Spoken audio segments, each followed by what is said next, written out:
Welcome back to another unboxing video. Today I'm very excited to open the game of Dominate and Delegate, a game that was successfully funded through crowdfunding, and now it's hitting our tables, and this is a copy that I'm very happy to dive right into. It's a game about it's a war game about strategy, about campaign card driven conflicts, endgame bonuses, final endings. It has legacy campaigns, it has all sorts of different economic factors in order of boosting your production to get your units on the board. But above all, because I think I got excited, this is a legacy campaign game and a skirmisher, so it can be played as a legacy campaign game for 2 players or as a solo campaign as well, but it can also be played as a skirmish, 1 versus all or 2 versus 2 in a team way for 2 to 4 players. This is heavily inspired by video games like Command & Conquer. You can already get this from the title, Dominate and Delegate. I'm really excited to get into it. I have really high expectations and hopes. I've seen some images and I read some things and I really enjoyed what I've seen. So in the legacy campaign, each player chooses a side and receives their own information needed for their current mission. Both players have secrets which are unknown to the opponent, and thanks to a deep and immersive story, both players advance their teams, fighting battles and try to see the best possible outcome for the faction at the end of the campaign. And there are lots of mission tree branches and possible endings available depending on the decisions of both players. In the skirmish mode, you can play up to 4 players, you can fight all versus all or even a team versus team. Thanks to the different scenarios, you have lots of options for maps, conditions and possible complexity of the game length. The game is heavily based on strategy, area control and keeping secrets hidden. You're moving your units, building up the base and trying to conquer the world. Thanks to a secret fog of war, your enemy doesn't know what are you manufacturing in the factories. Also, the amount of the production is secret until they are deployed. Dominate and Delegate offers a unique campaign with dramatic twists and plots and a lot of gameplay in different modes to play the game. So without going into the details, additional details, let's say that this is a game that it's going to be really played a lot. It's a game that is designed by Thomas Denkmeyer, self-published, and it was successfully crowdfunded, as I mentioned. It's intended for ages 14 and up, takes around 60 to 90 minutes per session, and the weight, the complexity is 2.8 out of 5. So let's dive right into the components. This is a quite tall and heavy box. This is the back of the box. You see you have the different modes in different boards to play, either as campaign or as a skirmisher. You have different hex tiles or the main board, the different production queues. You have indoor tiles, which you also can use different missions. Okay, designer. And let's dive right into it. So I'm going to be a bit creative here with the space, because there are a lot of components in the game. So these are the screens. Let's put them aside for the moment. Nice addition to make sure that you don't get a squished cover. 2 pack decks of cards, 2 dice, some tokens, some pegs for the dials. And then we have, I'm going to come back to those, but we have rules, the skirmish, search map mission, Ghostbusters, additional missions, tunnels, etc. The 2 different tables for the players. You have logbooks for the campaign and so on. Okay, let's set them aside for the moment. Then you have the campaign, 2 different booklets, 1 for each faction, and this is unique because you don't know what the other player is seeing for any specific mission. These are the miniatures. They come in separate boxes for each of the factions. Okay, we'll see them in a sec. I just want to unfold the main board so that we can start placing things on top of it. So, a ton of punch board and main board. Let's start with main board. The main board has 2 sides, it's dual-sided. One side has this green green fields, okay, open fields, etc. And the other one is around somewhere Middle East, which has desert and different terrain. Okay, so I'm leaving it as such because it's more bright for the video to see the different components, but it depends on the mission. Now let's start by unpunching the punch boards. There are a lot of components here. So I'm going to start with, I think first of all I will go through the main rule booklet. So let's see. Nice that everything comes in a separate protective pack. Okay.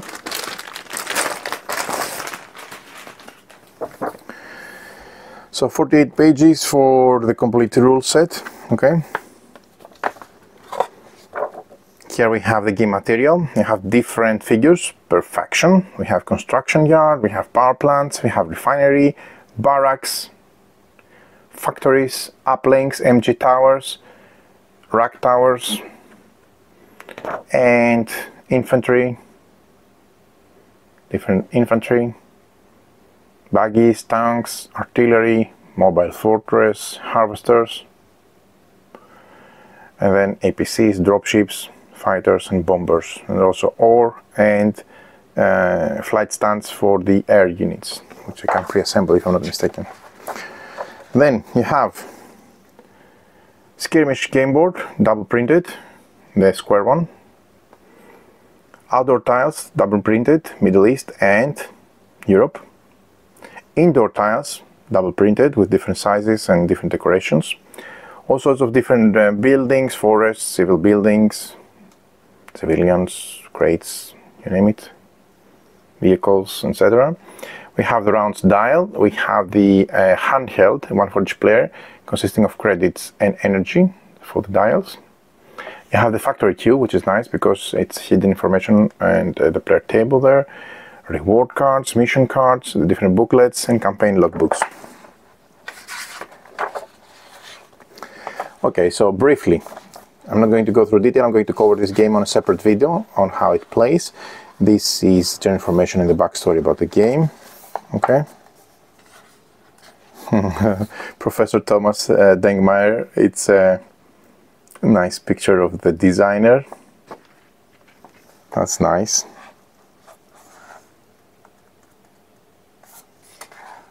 Okay. Power source, AI module, magazine and camera. Okay. So there is a lot of general fluff text to get you into the universe and to the background. So it's not a 48 pages rulebook. So don't be frightened by the length of the rulebook. That's what I'm trying to say. These are the basic rules on how you set up the game. I like the modularity of the board for the campaign. The meadow, desert, water, forest and mountain hexes for the game board. The definition of figures, you see, this is not a dense page. That's what I'm trying to say. There are a couple of lines, illustrations, so it's very easy to read. So the round structure, you have player 1 taking their turn, their activation, movement and action, then production phase, and then we go to player 2. That's the main structure of the round. Some additional details about the actions you can take. You can attack or suppress, you can load ore, you can unload ore, you can breach, repair and sell. These are described here. Here's the production phase, how production is described. So a bit of glossary, some details, essential details for the game, some examples. Fog of war, helipad, so basically seems like different concepts are being explained in detail, tech level, tokens, transportation and so on. Okay, so very detailed. Here's the sequence of the campaign. It's a very well structured rulebook, very quality paper, good quality paper. So And this is a glossary. You see, everything is a glossary here, so you can run easily alphabetically to the different types of sections and get more details about each and everything. So seems like it's very, very detailed, and I'm very happy with the way it appears to be structured. Right. So let's go back to the tiles.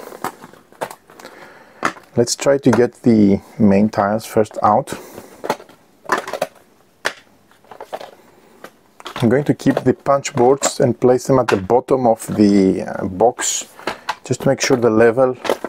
I would advise, I always advise that not to throw this away, and keep them at the bottom of the,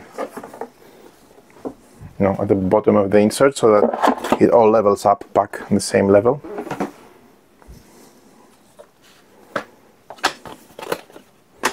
So these are the outdoor tiles. These are the indoor tiles. Let's get some of those out. And they're double dual-sided, so we'll see all of those in a sec.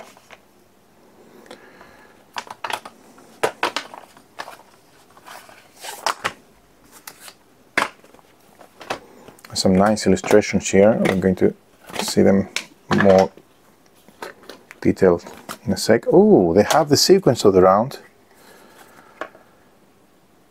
This is German, Austrian. Yeah, that's nice. That's an unexpected good quality component.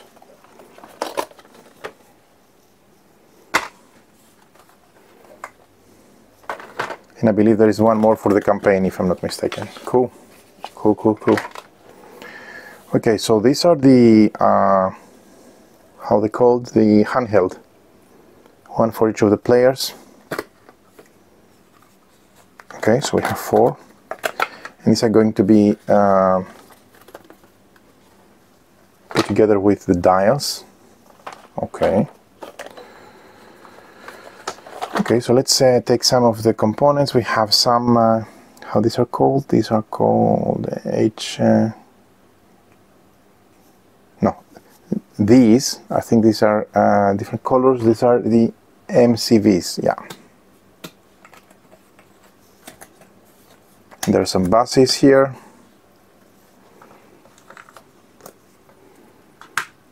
These are helipads of different colors. Okay.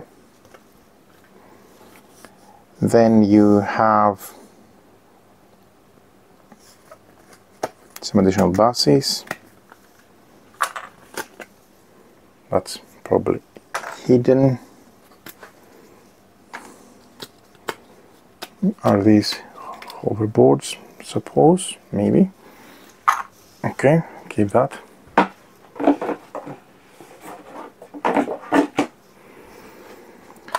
Then going to take this out as well.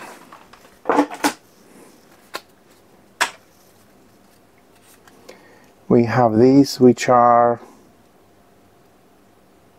don't remember. These are land ships, by the way. And these are, not sure how they're called. Find out later. Okay, cool. No worries.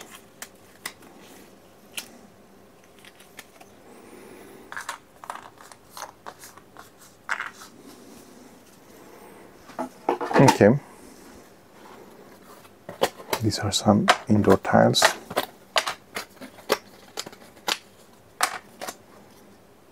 I believe this is for the rounds, if I'm not mistaken. The round dial. Don't know, it has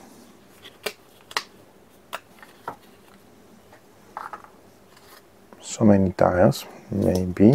Okay. Let's get those here as well.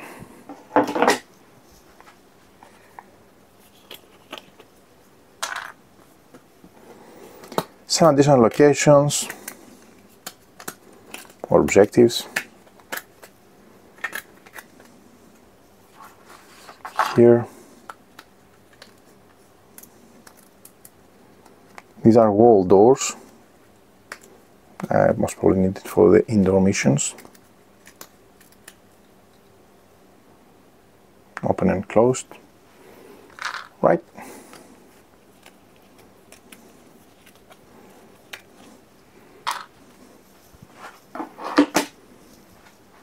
I'm really looking forward to give this one a try.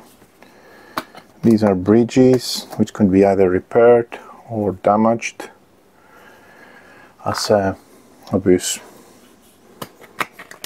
strategic points in the game. Okay, some helicopters. Orbital strike. This is an orbital strike token. Then have some civilians.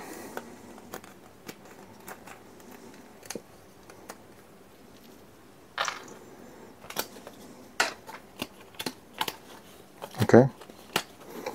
And the last but not least punch board is that with the different hexes, so some dropships, again different player colors, different factions. Here we have some buildings, civil buildings.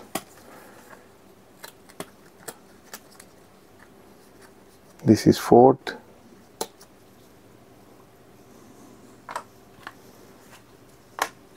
Some forests, more civil buildings, which are going to be part of the missions, of course. This is special building, the dual-sided all. You see they have the Middle East and the Europe portion, and some single question mark hex tiles. Right, so these are all the punch boards. So let's start by having a quick look on the outdoor tiles which are used in the campaign. Let's see the detail first. Okay, nice detail of the fields, the mountains. In some of those we have the rivers flowing.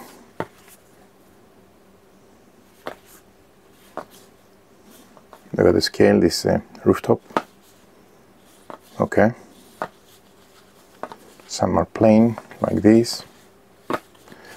And on the back side you can see the Middle East terrain, which some of them also have the rivers flowing, and so on. Okay. So I'm going to drop a couple of those there so that you can have them visually spread across the main board. Look at the river. It's a nice way of making a modular map by combining those hexes in different ways. Suppose as per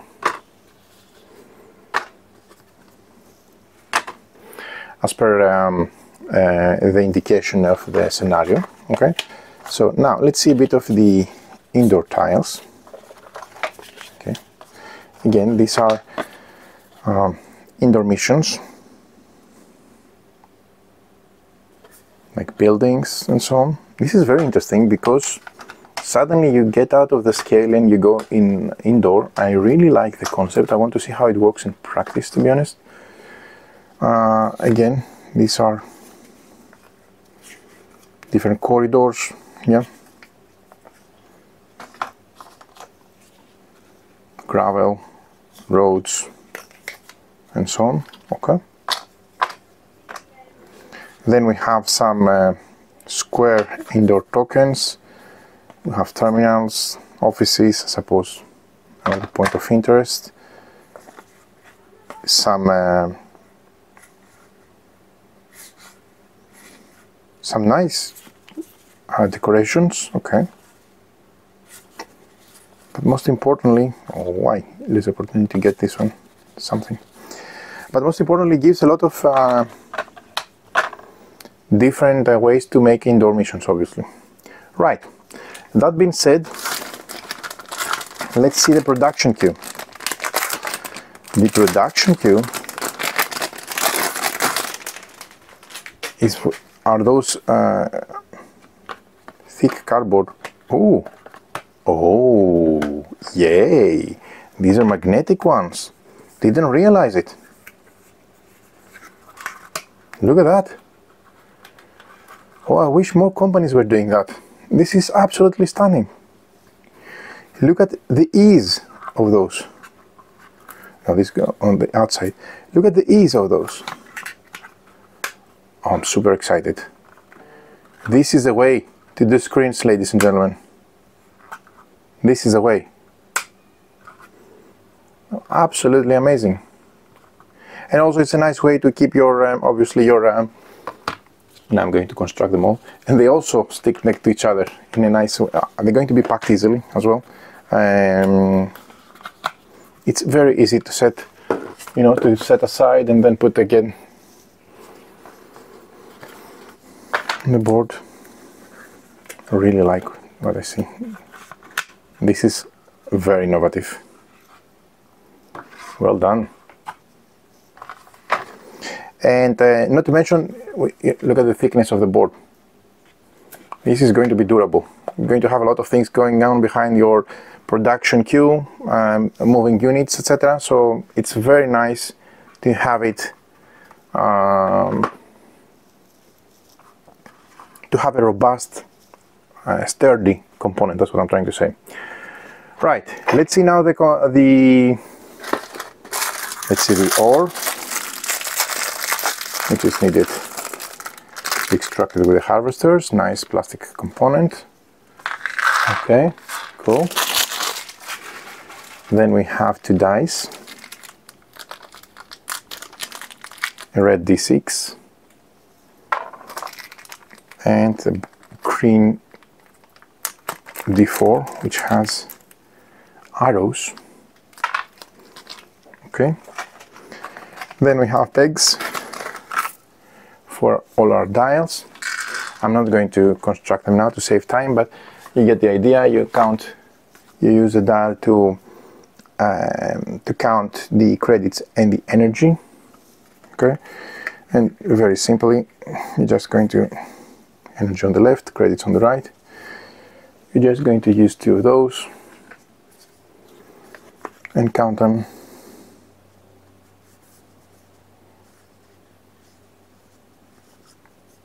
Oh no, that's why you have the small ones. Yes, because the credits can go in the digits of 2. That's why you need most probably 2. So it's going to be, suppose, like that.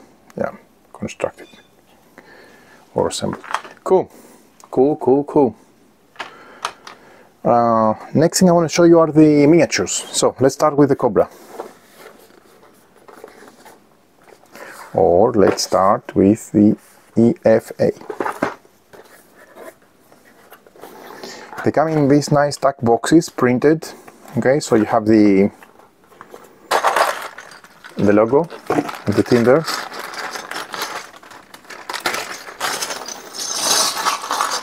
So I'm going to simply drop everything on the board and then maybe pick up a few.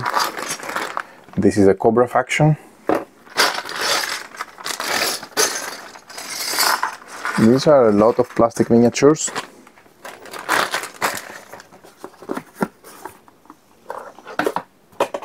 Then we have the EST.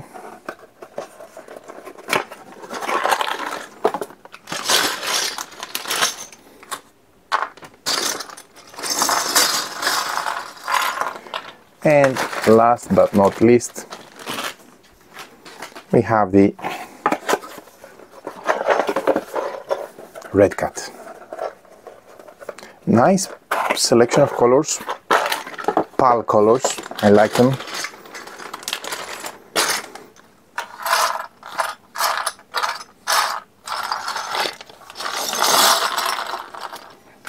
Okay. And I like the idea of these stack boxes because much easier to put them back in, you know, in the baggie and then in the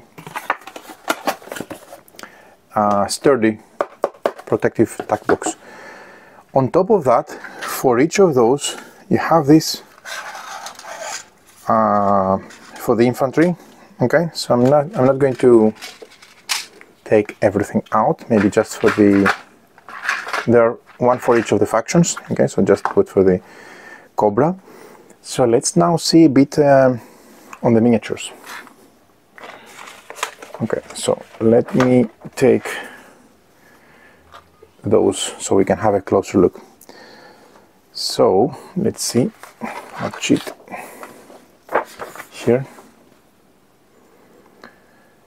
So I'm assuming this is the construction yard. Yeah, makes sense. Very qualitative plastic miniature, you see, sturdy, and it's hex based. Okay. Then we have this one, which is the refinery, also very unique. Then we have the power plant. Looks like a power plant. It's easy to, even if you don't remember that this is a power plant, you know, I think it's designed in a way to help you quickly identify what's what. These are the barracks with a tower on top. Okay. We have 2 barracks, 2 refineries, 3 power plants, 1 construction yard, and 2 factory. This is a factory. Okay, it's clear it's a factory. Chimneys and the weight structure. And we have 2 factories.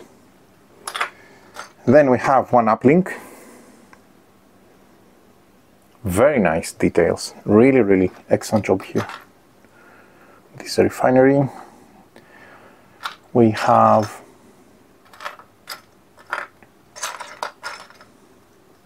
four MG towers. Okay. And then you have 1 rack tower. Let me locate one of those.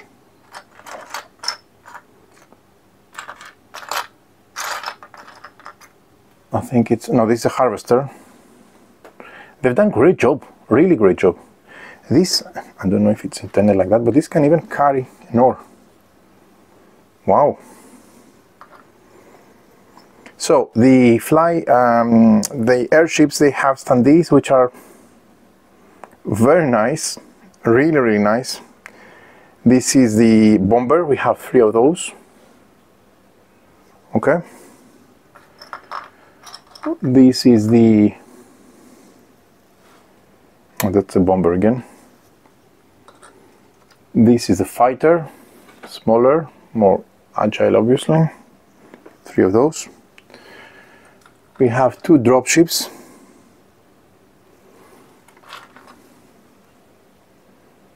Nice. Okay. And this can carry units, right? Let me confirm that in a sec.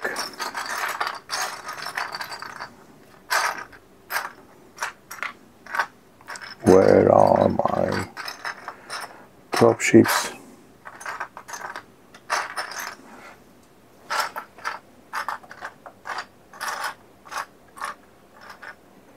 I think there are no dropships for this faction, if I'm mistaken. Anyway, I want to, maybe they are.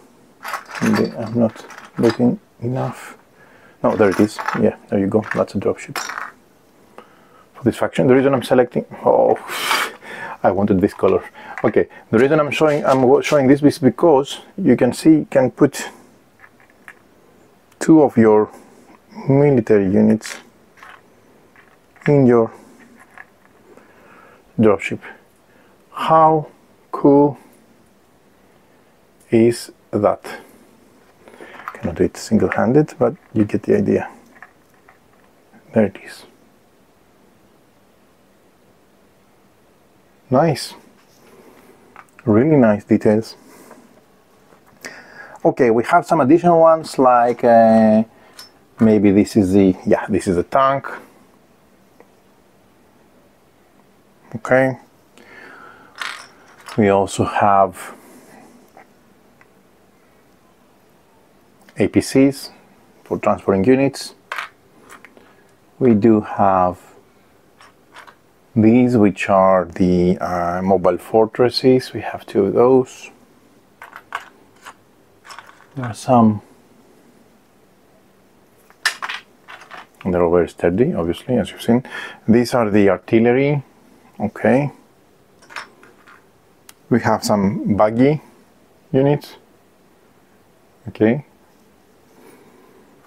What else did I miss? I've seen the harvester. I think we've seen everything. And then we have 3 types of units. We have the MG infantry, the rack infantry, and the ING infantry. Okay, so there are 3 of those. The ones with these bags on the side. I don't know if you can see them. On the side, they have the bag carrying. This is the ING inf. You have the ones which have like a bazooka over shoulder, which is the middle ones. They look like they are the rack inf. And then the ones with the machine gun pointing with an angle, that's the MG infantry. All these are different units of infantry, and you have each of those for the different colors. Wow. Wow. Okay. Really impressed here. Let's see the, I mean, it's stunning what the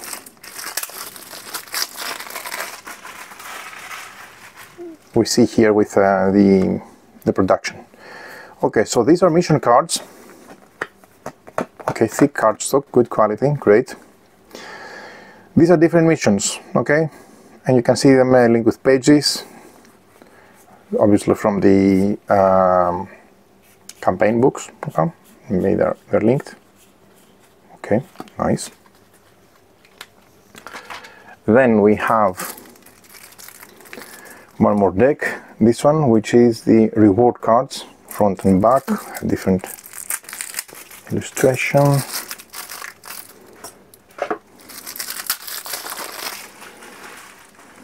Okay. Oh, nice. This is the back. And this is the front of the reward cards. Look nice. Okay. And then there's some additional ones here. Right. Last but not least, we have the skirmish rulebook.